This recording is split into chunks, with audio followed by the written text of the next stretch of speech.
بسم اللہ الرحمن الرحیم۔ السلام علیکم۔ حضرت حارث اشعری رضی اللہ تعالیٰ عنہ سے روایت ہے کہ نبی اکرم صلی اللہ علیہ وسلم نے فرمایا، اللہ تعالیٰ نے حضرت یحییٰ علیہ السلام کو حکم دیا کہ 5 باتوں پر عمل کریں اور بنی اسرائیل سے بھی ان پر عمل کرنے کو کہیں۔ آپ سے کچھ دیر ہو گئی تو حضرت عیسیٰ علیہ السلام نے آپ سے فرمایا، آپ کو 5 احکامات دیے گئے تھے کہ ان پر عمل کریں اور بنی اسرائیل کو ان پر عمل کرنے کا حکم دیں، یا تو آپ انہیں احکامات پہنچا دیں ورنہ میں پہنچا دوں گا۔ انہوں نے فرمایا، بھائی جان مجھے ڈر لگتا ہے کہ اگر آپ نے مجھ سے پہلے یہ احکام انہیں سنائے تو اللہ تعالیٰ مجھے سزا دے گا یا زمین میں دھنسا دے گا۔ چنانچہ یحییٰ علیہ السلام نے بنی اسرائیل کو مسجد اقصیٰ میں جمع کیا حتیٰ کہ مسجد بھر گئی۔ پھر آپ اونچی جگہ پر تشریف فرما ہوئے اور اللہ کی حمد و ثنا کے بعد فرمایا، اللہ تعالیٰ نے مجھے 5 باتوں پر عمل کرنے کا حکم دیا ہے اور یہ بھی حکم دیا ہے کہ تم لوگوں کو ان پر عمل کرنے کا حکم دو۔ اول، اللہ تعالیٰ کی عبادت کرو، اس کے ساتھ کسی اور کو شریک نہ کرو۔ اس کی مثال ایسے ہے جیسے کسی شخص نے خالص اپنی ملکیت کے سونے یا چاندی کے عوض ایک غلام خریدا اور وہ غلام کام کرتا تھا اور کمائی کی رقم اپنے آقا کے سوا کسی اور کو دے دیتا تھا۔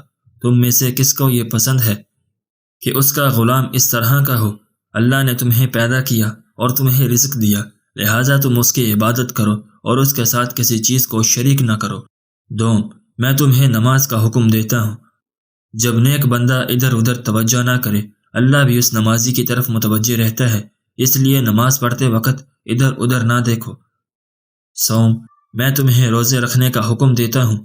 اس عمل کی مثال ایسے ہے جیسے لوگوں کے مجمع میں ایک شخص کے پاس تھیلی میں کستوری ہو اور ہر کسی کو اس کی خوشبو آ رہی ہو۔ اللہ کے ہاں روزے دار کے منہ کی بو کستوری کی خوشبو سے زیادہ پاکیزہ ہے۔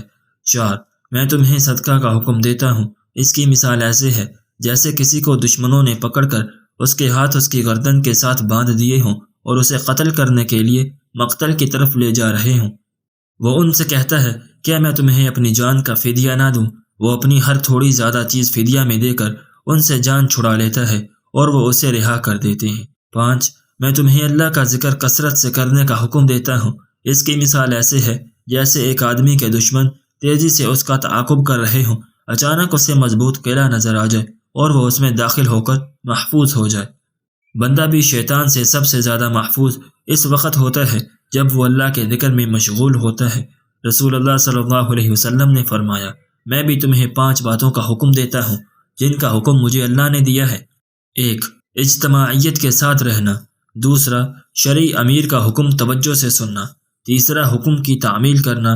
4، ہجرت۔ 5واں، اور جہاد فی سبیل اللہ۔ جو شخص اجتماعیت سے بالشت بھر باہر نکلتا ہے وہ اپنی گردن سے اسلام کا قلابہ اتار پھینکتا ہے، الا یہ کہ دوبارہ اجتماعیت کے دائرے آ جائے، اور جو جاہلیت کی باتوں کی طرف بلاتا ہے وہ جہنم کا ایندھن ہے۔ صحابی نے عرض کیا، اللہ کے رسول صلی اللہ علیہ وسلم، خواہ وہ نماز روزے کا پابند ہو اور خود کو مسلمان سمجھتا ہو۔ آپ صلی اللہ علیہ وسلم نے فرمایا، اگرچہ وہ نماز روزے کا پابند ہو اور خود کو مسلمان سمجھتا ہو، مسلمانوں کو انہی ناموں سے پکارو جو اللہ نے رکھے ہیں، یعنی مسلمین، مومنین، اللہ عز و جل کے بندے۔ دوستو، اگر آپ کو آج کی ہماری یہ ویڈیو پسند آئی ہو تو ہماری ویڈیو کو لائک کر کے اپنے دوستوں کے ساتھ شیئر ضرور کریں، اور اگر آپ نے ابھی تک ہمارا چینل سبسکرائب نہیں کیا تو ہمارے چینل کو بھی سبسکرائب کر لیں۔